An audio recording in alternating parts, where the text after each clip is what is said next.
Добрый вечер. Вы смотрите программу «Якутия Лайв» в студии Ирина Ефимова. Во время своего послания Федеральному собранию президент нашей страны Владимир Путин предложил вернуть специалитет в вузы. Прозвучало, что в рамках одной специальности и одного вуза можно будет проходить различные программы обучения в зависимости от выбранной профессии. Если специальность требует узкой специализации, в этом случае можно продолжить образование в магистратуре или в ординатуре. О том, насколько к такому решению готовы высшие учебные заведения и, самое главное, жители страны, в частности якутяне, хочу поговорить с сегодняшним гостем, генеральным директором Целевого фонда будущих поколений Владимиром Егоровым. Добрый вечер, Владимир Петрович. Добрый вечер, Ирина. Ну вот, как вы считаете, насколько этот переход обратно на специалитет изменит систему образования вообще страны, поменяет ли? Ну, вообще понятно, что цель этих преобразований – это прийти к такой ситуации, когда мы можем сами готовить те кадры, которые являются не такими, можно сказать, квалифицированными потребителями, а теми, которые могут создавать что-то новое. Да? И здесь вот углубленная подготовка, она позволит готовить вот такие кадры, в особенности инженерные. Вот сейчас, когда мы добиваемся технологического суверенитета, это просто жизненно необходимо.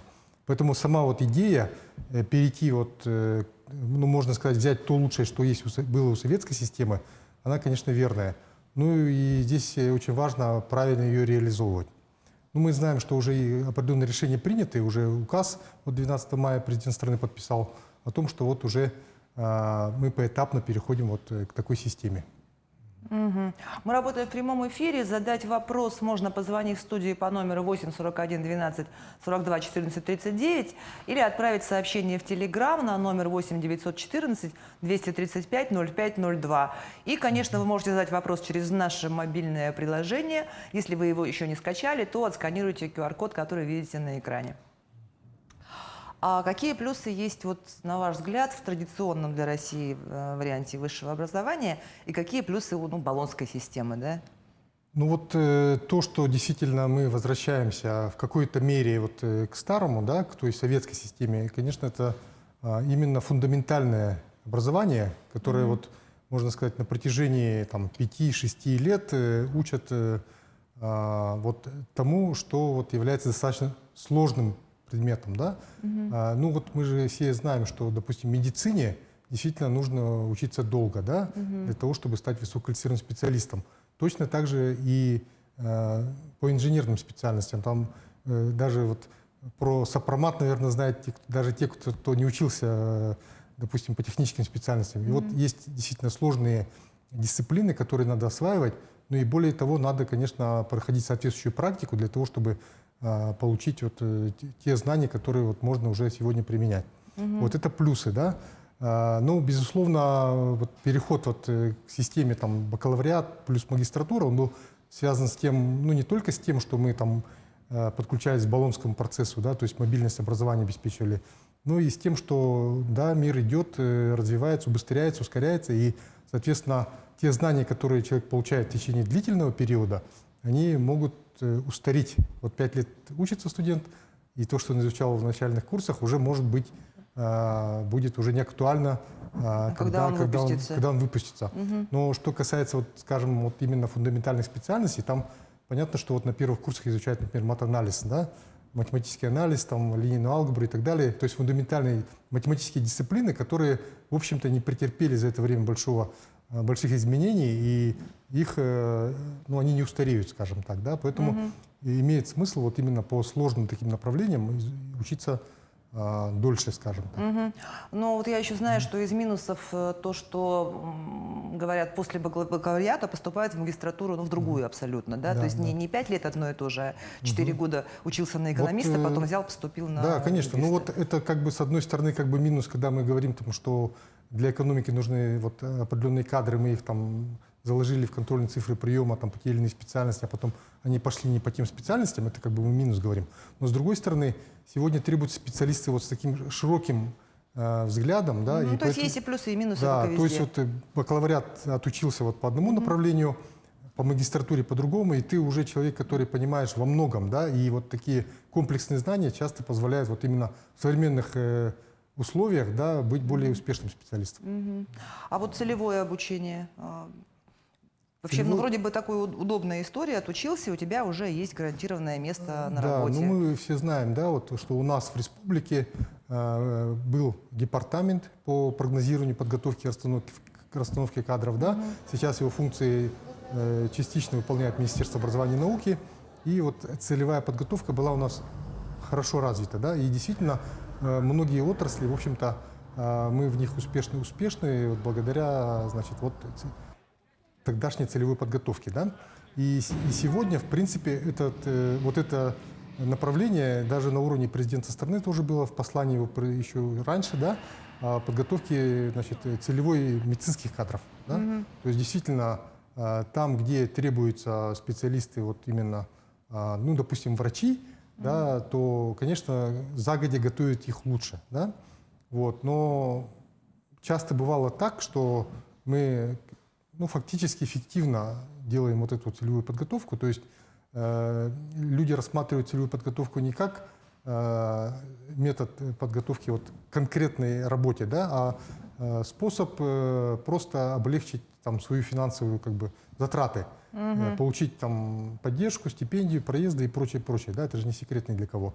И дальше уже не организация, с которой подписал целевой договор, часто бывало, что не очень заинтересована, не тот молодой человек, который пришел после обучения, да. Поэтому, конечно же, нужно подходить к этому взвешенно.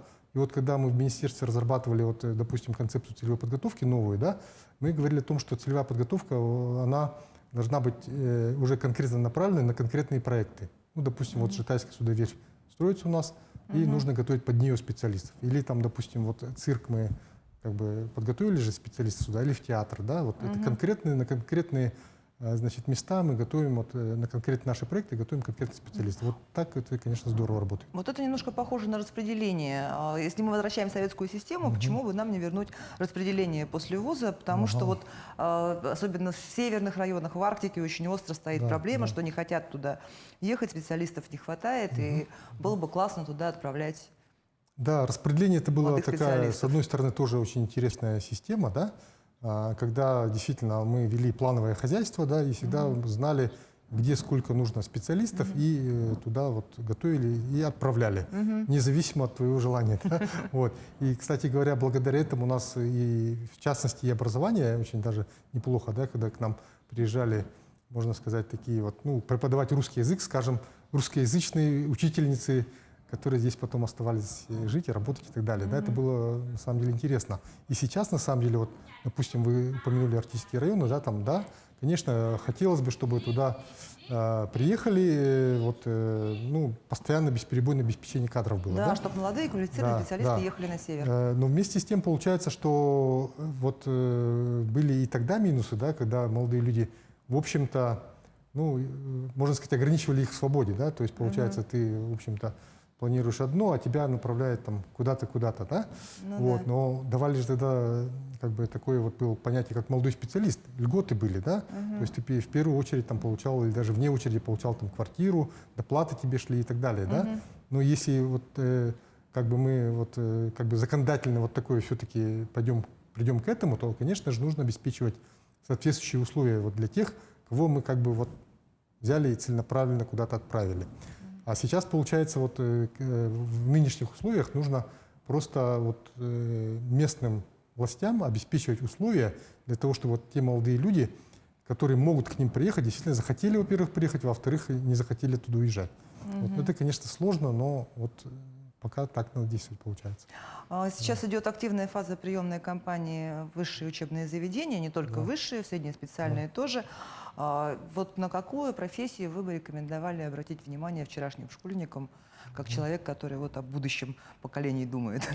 Ну, во-первых, есть, конечно, классические направления, да, которые никогда не утратят свою актуальность, да. Учителя, Да, врачи. учителя, врачи, строители, там, да, вот, да, работники торговли, допустим, да, вот. Но вот сегодня, конечно, большой запрос, в принципе, да, на тех, кто вот что-то созидает именно вот в области там технологий, скажем, да, это и инженеры-разработчики, да, это и IT-специалисты, да. Понятно, что вот сегодня у нас мир превращается в такой можно сказать, экономику знаний, это уже термин такой устоявшийся, да, когда действительно востребован именно человеческий интеллект и востребовано умение человека, ну, как говорят, креативить, да, создавать что-то новое. Вот, и поэтому вот сегодня, вот, допустим, развиваются эти технологии в области, там, допустим, больших данных, да, big data, да, или искусственный интеллект. Вот сейчас чат GPT у всех на устах, например, да. И вот мне кажется, это очень интересное направление, когда человек может создавать конкретно какие-то вещи, которые вот буквально внедрятся, можно внедрить и увидеть результат своего труда, да. Поэтому, ну, но для этого нужно, конечно, вот со школьной скамейки на самом деле овладевать теми знаниями, которые для этого нужны. Ну, например, там искусственный интеллект без математики, ну, вообще, по крайней мере, алгоритмического такого мышления, да, ну, не получится освоить. Но с другой стороны, войти в IT, как это говорят, войти в IT, можно Да. после полугодовых курсов, там, как-то очень быстро. Не обязательно для этого учиться. Да, наверное, есть как бы направления, в которых как бы можно вот и без высшего образования, мы знаем и примеры там того же Стива Джобса или там наших братьев Ушницких, да, вот, но тем не менее это исключение все же, да, это исключение, это, ну, люди обладали предпринимательским мышлением, да, предпринимательскими качествами, вот этими нужно обладать для того, чтобы, конечно, суметь и, значит, можно сказать, условно плюнуть на стереотипы и, соответственно, двигаться так, как ты считаешь верным, да, но большинство людей все же не являются такими лидерами, да, они являются больше, вот, скажем, людьми, которые, ну, идут за кем-то, допустим, исполняют какие-то задачи, да, и здесь уже нужна квалификация. И чем выше она у тебя квалификация, тем, как говорится, ты больше ценишься на рынке труда. Да, сейчас на дипломы вот, в сфере IT особо не смотрят, смотрят на качество знаний, да, но все равно базовые какие-то вещи у тебя должны быть для того, чтобы освоить вот за полгода вот, тот же чат GPT, например. Да? Вопрос от зрителя. Вот у меня образование только бакалавра. С переходом на новую систему станем ли мы автоматически специалистами с неоконченным высшим? Нет, вернее, как сказать, уже известно, да, вот, что в рамках нашей реформы бакалавр будет считаться тоже вот, ступенью высшего образования. Да? То есть вот в этот переход, который, кстати говоря, должен где-то в 2025-2026 году закончиться, да, вот, он будет, можно сказать, мягким. Да? Сейчас пока несколько вузов туда идут, да, а дальше эта все система перейдет, но тем не менее все дипломы вот эти бакалавра, они, конечно, будут засчитываться как высшее образование. А вот дополнительное образование школьников, насколько это важный инструмент для развития детей? Потому что, ну, бывает же так, что вчерашние кружки, они становятся именно мотивом для выбора профессии, становления личности. Да, вот дополнительное образование – это очень важный ресурс. Вот, конечно, слово такое неудачное подобрано, да, для обозначения этого. Дополнительное образование, как будто оно как бы вот, ну, не очень нужное. А на самом деле действительно дополнительное образование, оно бывает разным, да, много направлений. И, во-первых, и формирование личности идет через дополнительное образование, да, вот, и во-вторых, углубление знаний. То есть вот очень часто, и мне кажется, это очень правильно, когда вот есть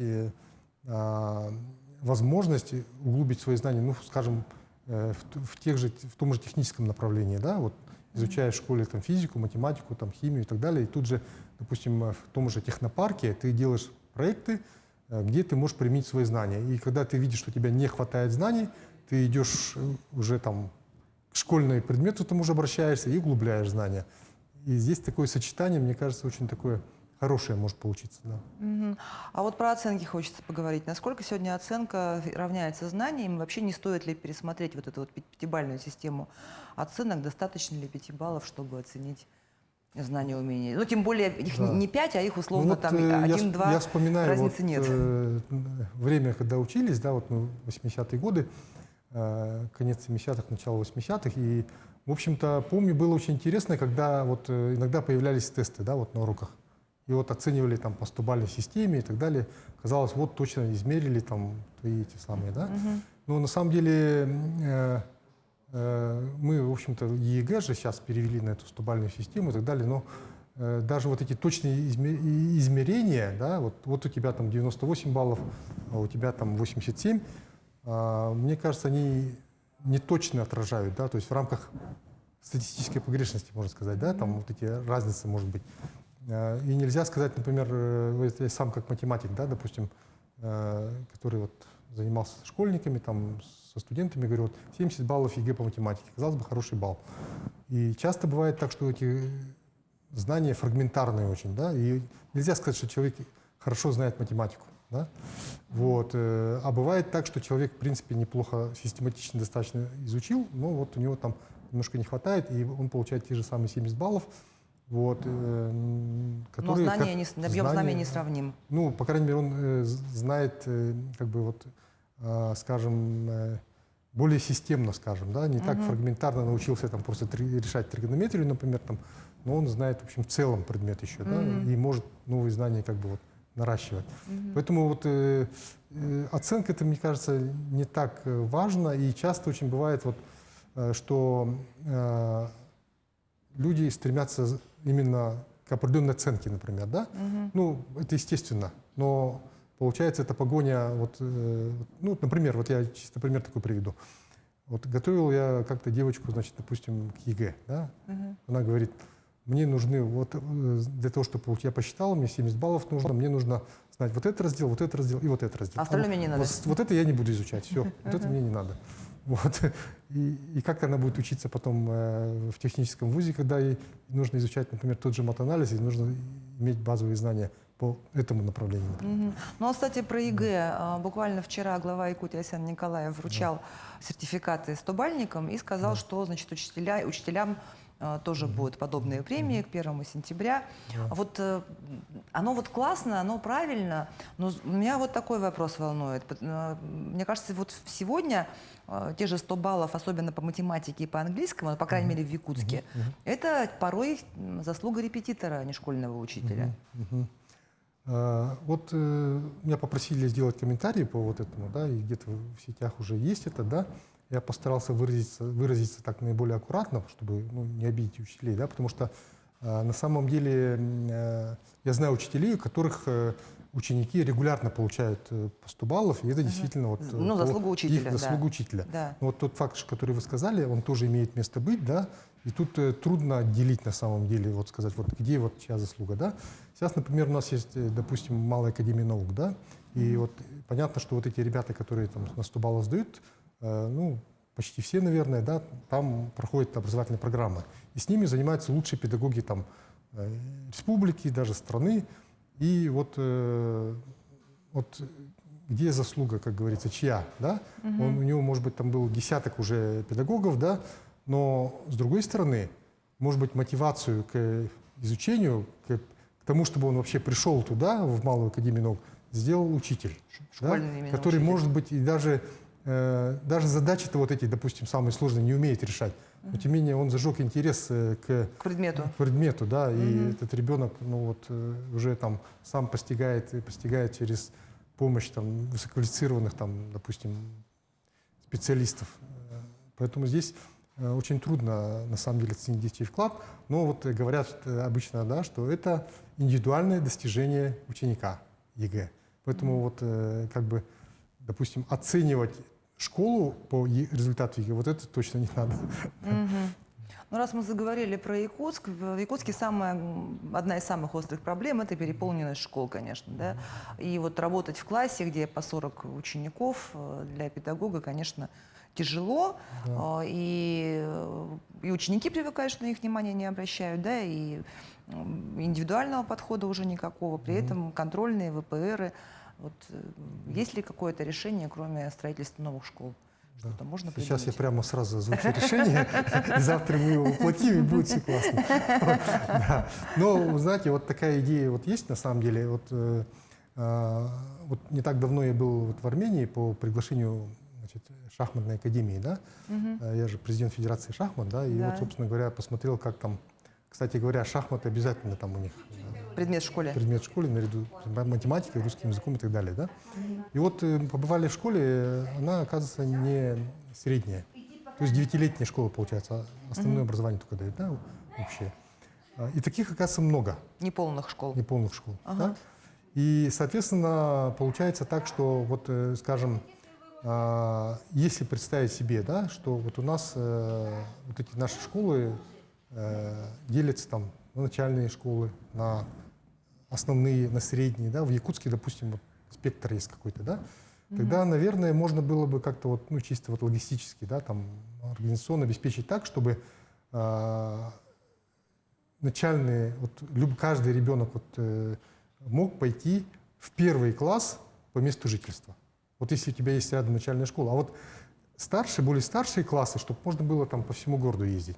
Все равно уже там как бы бывает часто, что старшеклассник выбирает школу. Да? У меня дочка, например, там ездила в ФТЛ учиться, сама выбрала, решила в 10 классе перейти, значит, в ФТЛ, и вот она там прошла там экзамен и так далее, собеседование прошла.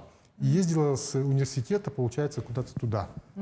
Мне кажется, это нормально, когда ребенок или родители выбирают в 10-11 классе школу по какому-то направлению, которое их устраивает, да, и ездит уже не по месту жительства. А вот ребята, которые помладше, они, конечно, должны по месту жительства. Поэтому вот какая-то такая вот организационное решение, мне кажется, возможно. Здесь можно было подумать. Ну, кстати, да. А вот если к ЕГЭ опять вернуться, да, вот эта вот система тестов, вот все-таки по некоторым предметам, мне кажется, можно было бы вернуть традиционные экзамены. Вот есть в них какой-то шарм, целостность. Да, вы знаете, хорошие очень экзамены были раньше вот устные. Например, геометрия устно. Да? Человек все-таки демонстрировал умение рассуждать, мыслить логически, да, и вот даже выступать. Да? Вот. И поэтому, мне кажется, вот это, например, можно было бы вернуть. Но здесь, конечно, нужно, вот опять же, мы говорим всегда о статусе учителя и так далее, да, вот, и это на самом деле еще и доверие к учителю, да, который вот по устному экзамену сам ставит оценку своему ученику. И это вот идет, получается, куда-то вот в документ. Да? Вот. А сейчас, получается, мы говорим, что вот учитель учит, а оценивание куда-то на аутсорсинг отдаем. Да? То есть, получается, там есть умные люди, которые там оценят, насколько твой ученик там... И это, мне кажется, тоже вот элемент недоверия к учителю. Да? Вот. Поэтому вот эта мысль вернуть что-то вот именно в школу. Да, мне кажется, вот это литература правильно. устная, история Да, устная, да, это же да, конечно. умение рассказывать. Правильно, да.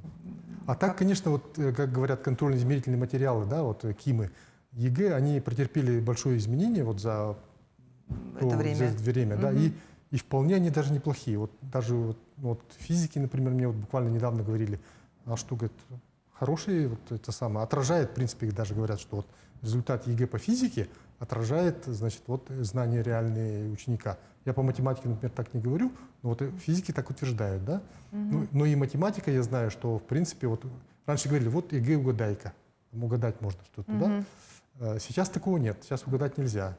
Вот. То есть совершенствуется довольно, все, да? Да, все совершенствуется, но другое дело то, что вот мне, например, лично не нравится система, когда заранее объявляют, допустим, что вот будут задачи вот такие-то.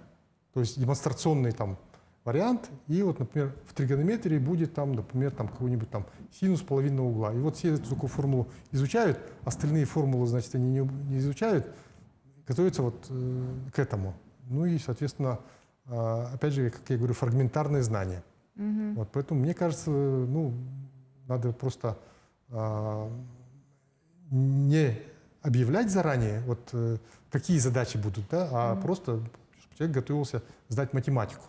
И все. А дальше какие будут задания, такие будут. Значит. А вот эта вот связка школа, вуз, работа, то есть, говорят, приходишь после школы в университет, говорят, забудьте все, чему вас учили в школе, тут университет, тут все по-другому, да? Потом приходишь после университета на работу, говорят, забудь все, чему тебя учили в университете, тут, значит, вот... Ну да, почему ну так это получается? это была такая присказка еще в советское время, да, вот. Ну, действительно, там получается часто вуз, это как бы вот у него своя кухня. Такая вещь в себе да, такая. вещь в себе такая, которая мало зависит от внешних, как говорится, там факторов, да, и вот учат тому, что они считают нужным. Вот. А значит, производство, там, да, ну, как бы приходит человек на производство, ну и действительно получается, что ему нужно там вообще совсем другому, значит, другое программное обеспечение, например, даже если в сегодняшних реалиях говорить, да. Вот, ну, поэтому важно, конечно, вот это взаимодействие, но как это сделать в рамках рыночной экономики, да, когда еще неизвестно, значит, куда пойдет на самом деле этот человек. Ну, допустим, даже вот у нас есть много нефтяных компаний, да, и вот у каждого из них на самом деле свой запрос. И вот, допустим, университет будет готовить там соответствующих специалистов, да, вот на кого ориентироваться, да, там, Тасюряхнефтегаздобыча, Роснефть или, значит, Иркутскую нефтяную компанию, да. У них запросы разные. У них могут быть запросы разные, да. Поэтому... Но тут же еще практика играет роль, да, то есть порой не все студенты, которые вот на практику приходят, вовлечены в процесс. Иногда они там мешают просто специалисту, да, в итоге и студент ничего не получает. И, ну, то есть практикантов, первокурсников вообще никто не хочет, то есть все хотят там уже каких-то обученных. Ну да, то есть вот, как говорят сегодня, год, значит, учителя и наставника, да, то есть все, в общем-то, обращают больше внимания на учителя, да, а вот наставник, да, наставник это же вот тот человек, который вот на производстве, там, на предприятии работает вот с молодыми, да, и вот, оказывается, в принципе, вот сейчас уже есть хорошие практики, да? Вот я сказал про Тасюрях, и вот, кстати, вот у них именно, да, вот есть конкурс «Лучший наставник», да, поощряется, вот, Валросы я тоже знаю, да, ну и в наших не очень больших предприятиях тоже вот такое есть, я знаю, да, вот, все-таки, как бы вот, те, кто как-то целенаправленно работает с подготовкой кадров, да, они как-то добиваются того, чтобы люди понимают, что работать с молодыми нужно и важно даже вот для того человека, который это делает, да. Вот. То есть, ну, или премия, или ты в конкурсе выиграешь, или просто ты понимаешь, что что это тот человек, который вот завтра тебе придет, твой как бы коллега, и с ним Но вот работаешь, наставники да. нужны ведь еще и молодым специалистам, которые уже работают, да, Вот потому что в большинстве случаев университет к такому не готовил, коллеги, значит, бывает, что не горят желанием помочь, и все задачи, наоборот, скидывают. Вот мне вот вчера рассказали, молодому специалисту там в мэрии поручили взять комментарии у бывших мэров, вплоть до Бородина, например. Причем специалист даже не из пресс-службы. Вот. Ну, нормальное такое задание. Найди Павла Павловича Бородина, возьми у него комментарий для юбилейной книги. Проверка на прочность. Ну вот. Ну, часто такое есть. В школах говорят такое есть, что молодые педагоги и планы, и отчеты, и журналы заполняют. Ну, то есть занимаются не тем, что им поможет в своей дальнейшей профессиональной деятельности. Да. Просто... Да, такое бывает, конечно, бывает, да. Ну, это вот зависит от ну, конкретных руководителей, скажем, которые как поставили за процесс и так далее. Вот. Ну вот если бы закрепляли действительно наставников каких-то с молодыми специалистами, давали им премии какие-нибудь. Вот если продолжать тему об уважении к молодым специалистам, как завоевать авторитет старшего поколения и взять от них все самое лучшее? Вот вообще вот эту вот систему наставничества, ее же надо выстраивать, чтобы она работала? Ну, вот тут как бы два полюса взаимодействия получается, да, наставник и вот ученик, да. Вот, к сожалению, вот говорят, что вот типа нынешняя молодежь, она не слушает, там она это, значит, считает, что они все знают, и вот им как бы зарплату побольше, там, и сразу желательно, да. Вот, с одной стороны такое говорят, а с другой стороны молодежь сегодня действительно продвинутая, много чего знает, да. Поэтому как бы вот есть что-то там, да, но, конечно, безусловно, нужно такое вот обоюдное такое желание ученика научиться, услышать и, да, действительно понимать, что это не там старый кадр, которого уже пора в утиль, как говорится, да, а и все-таки выслушать, узнать и действительно опыт как бы перенять, да. А наставнику тоже нужно понимать, что это молодой кадр в некоторых вопросах гораздо более подкованнее, чем он, и тоже вот не слишком считать, что вот он как бы все, что он говорит, это, как говорят, высечено в граните, да, вот. Поэтому, ну, тут взаимодействие людей, как говорится. Мгм. Ну, и не могу не спросить, конечно, про работу целевого фонда будущих поколений. Какие у вас успехи настигли за то время, что мы не виделись? Знаю, что Мгм. Международная олимпиада школьников прошла, а, что лагерь Да, работает. да, да. У нас получается, вот мы сейчас у нас ключевой проект же «Парк будущих поколений». Мгм. Вот, если проезжали мимо Мусхая, то, может быть, видели, там у нас уже, как говорят, сваи стоят. Но это не сваи, сваи стоят давно. Это колонны, на которых будет уже вот первый этаж нашего здания. Вот, поэтому вот этот процесс идет, но мы готовимся не только вот к тому, чтобы вот просто построить и передать куда-то, да, мы наоборот хотим Наполнить его? наполнить его нашими смыслами, да. Мгм. Вот, то есть мы сейчас уже специально подобрали группу людей, которые занимаются тем, что реализуют различные образовательные программы, которые мы думаем вот реализовывать уже в реале, да, вот на этом месте.